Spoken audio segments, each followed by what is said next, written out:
नमस्कार। बिहार तक पर आप देख रहे हैं बड़ा सवाल और मैं हूं आपके साथ रोहित सिंह। बिहार विधानसभा का मॉनसून सत्र चल रहा है। काफी छोटा सा मॉनसून सत्र है, केवल 5 दिनों का ये मॉनसून सत्र है और 4 दिन इसके समाप्त हो चुके हैं। लेकिन इन चारों दिनों में नेता प्रतिपक्ष तेजस्वी यादव का विधानसभा की कार्रवाई में हिस्सा नहीं लेना, विधानसभा नहीं पहुंचना इन दिनों चर्चा का केंद्र बना हुआ है और सवाल खड़े हो रहे हैं कि आखिर कहाँ है तेजस्वी यादव।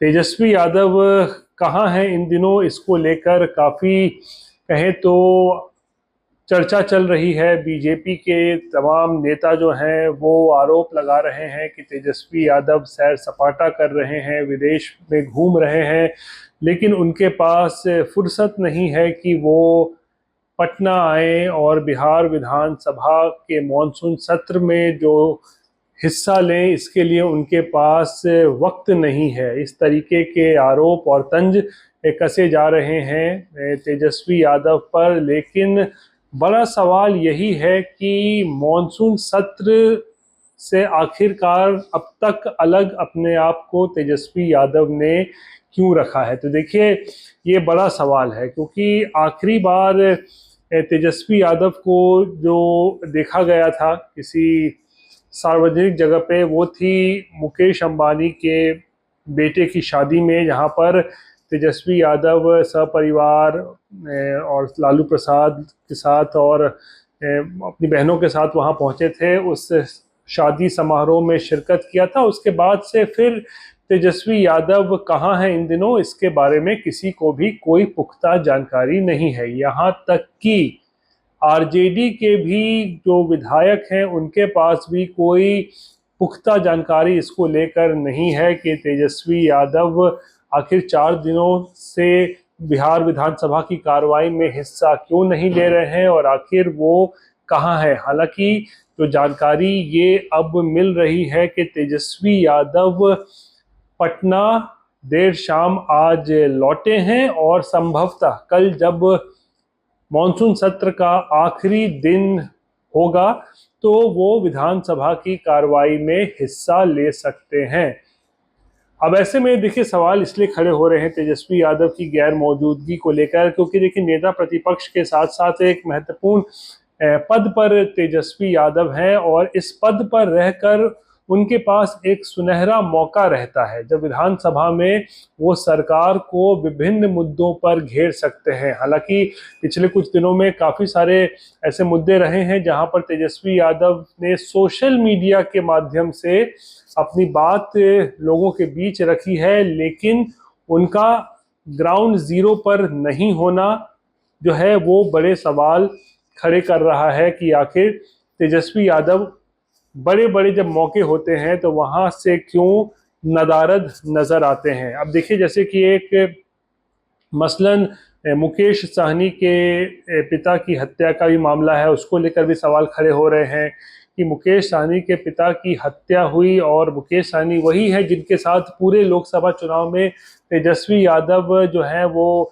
साथ साथ उनके घूम रहे थे, हेलीकॉप्टर में वीडियोस बना रहे थे, प्रचार प्रसार कर रहे थे। और जितना भी प्रचार प्रसार पूरा चला 1.5-2 महीने वो मुकेश साहनी के साथ साथ थे। लेकिन जब उनके पिता की हत्या हुई तो तेजस्वी यादव पटना नहीं आए या फिर दरभंगा नहीं गए मुकेश साहनी से मुलाकात करने के लिए। इसको लेकर भी सवाल खड़े हो रहे हैं। उसके बाद पिछले दिनों महागठबंधन के नेताओं ने सड़क पर उतरकर भी जो है वो प्रदर्शन किया था बहुत सारे मुद्दों को लेकर। वहां से भी तेजस्वी जो है वो नदारद नजर आए। और अब जब सरकार को घेरने का एक सुनहरा मौका था, बहुत सारे मुद्दे हैं, ना केवल अपराध एक मुद्दा है कि बिहार में जो अपराधी बेलगाम हो गए हैं या अपराध का ग्राफ बढ़ता जा रहा है, साथ ही साथ बेरोजगारी मुद्दा है, आरक्षण को जो एक मुद्दा है वो एक बड़ा मुद्दा है जिस पर हाईकोर्ट ने रोक लगा दी है। साथ ही साथ केंद्रीय बजट यानी कि जो बजट आया है उस पर भी जो उनके पार्टी के लोग कह रहे हैं कि झुनझुना थमा दिया गया बिहार को। तो ये ऐसे तमाम बड़े मुद्दे थे जो तेजस्वी यादव लोकसभा चुनाव के दौरान तो उठाते थे, बेरोजगारी का मुद्दा हो, पेपर लीक का मुद्दा हो, या फिर किस तरीके से जो है अपराध बढ़ता जा रहा है, या फिर संविधान की दुहाई दिया करते थे कि संविधान खतरे में है और अगर बीजेपी की सरकार बन जाएगी तो फिर संविधान खतरे में आ जाएगा, वो लोग संविधान बदल देंगे। तो ये तमाम चीजें जो है वो तेजस्वी यादव चुनाव में कहते थे। लेकिन अब जब विधानसभा का सत्र चल रहा है और ये एक सुनहरा मौका था तेजस्वी यादव के लिए कि वो सरकार को इन तमाम मुद्दों पर घेर सकते थे। पेपर लीक का मामला है, बेरोजगारी का मामला है, आपको ये आरक्षण का मामला जो है उस पर घेर सकते थे। केंद्रीय बजट में बिहार की अनदेखी, जो आरोप आरजेडी लगा रही है कि झुनझुना थमा दिया गया है, हालांकि विशेष पैकेज दिया गया है तकरीबन 60,000 करोड़ का बिहार के लिए, लेकिन उसके बावजूद भी आरजेडी जो है उससे संतुष्ट नहीं है। विशेष राज्य का दर्जा नहीं दिया जाना बिहार को, ये भी एक बड़ा मुद्दा है। और किन कारणों से बिहार को विशेष राज्य का दर्जा नहीं दिया जा रहा है, क्यों नीतीश कुमार विशेष राज्य का दर्जा मांगने के बाद भी सिर्फ विशेष पैकेज पर जो है वो संतुष्ट हो गए हैं। तो ये तमाम चीजें ऐसी हैं जिस पर घेरा जा सकता था तेजस्वी यादव के द्वारा नीतीश कुमार को और सरकार को। लेकिन इसके बावजूद भी तेजस्वी यादव ने पिछले 4 दिनों में जहमत नहीं उठाई है कि वो पटना आए और बिहार विधानसभा के मॉनसून सत्र की जो कार्रवाई चल रही है उसमें हिस्सा लें। हालांकि अब जो जानकारी है कि वो आखिरी दिन यानी कल जो है वो विधानसभा की कार्रवाई में हिस्सा ले सकते हैं। और इसको लेकर बीजेपी लगातार हमलावर है तेजस्वी यादव पर और उनकी गैर मौजूदगी पर तंज भी कसा जा रहा है। आखिर कहाँ है, सैर सपाटा करने का आरोप लगाया जा रहा है, कहा जा रहा है कि विदेश भ्रमण कर रहे हैं और उनको फुर्सत नहीं है बिहार के लोगों के बारे में सोचने की, बिहार के हितों के बारे में सोचने की। और महत्वपूर्ण मुद्दे और खासकर जो एक महत्वपूर्ण बिल भी जो है वो आया था विधानसभा में यानी विधानमंडल में जो आया था, परीक्षा में जो पेपर लीक होता है उसके खिलाफ जो नया अब बिल आया है, उस कानून बनने जा रहा है।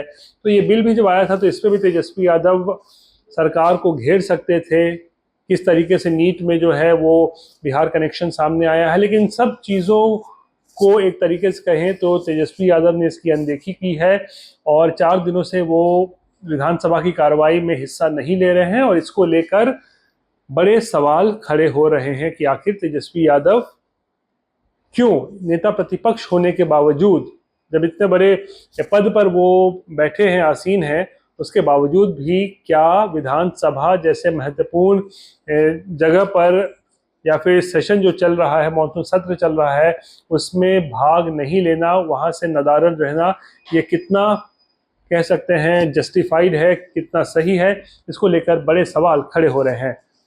बहरहाल ये थी बिहार से जुड़ी हुई आज की सबसे बड़ी खबर। बाकी की तमाम खबरों के लिए आप देखते रहिए बिहार तक और मुझे आज के लिए दीजिए इजाज़त। नमस्कार।